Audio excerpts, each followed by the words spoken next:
નમસ્કાર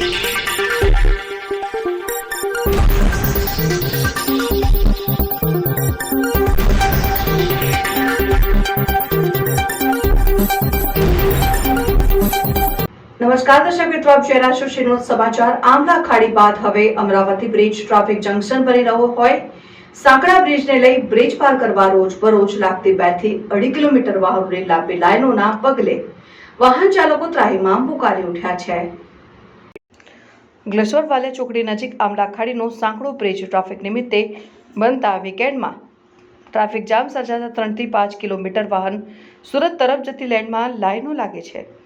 જે બાદ હવે આજ રોડ ઉપર મોતાલી પાટિયા અને અમૃતપુરા વચ્ચે વહેતી અમરાવતી નદી ઉપર રહેલા બ્રિજ 4 લેન્ડ છે અને સાંકડો બની ગયો છે। વધુમાં બ્રિજ જૂનો હોવાને કારણે અહીં વાહન ધીમી ગતિએ પસાર થઈ રહ્યા છે। આ વચ્ચે અહીં રોજબરોજ હળવાથી ભારે ટ્રાફિક જામ સર્જાયો છે।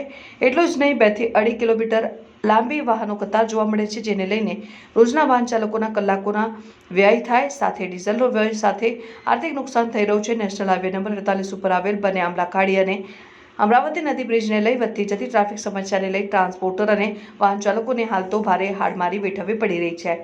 રિપોર્ટર મુકેશ વસાવા, શ્રીનોદ સમાચાર ન્યૂઝ, અંકલેશ્વર।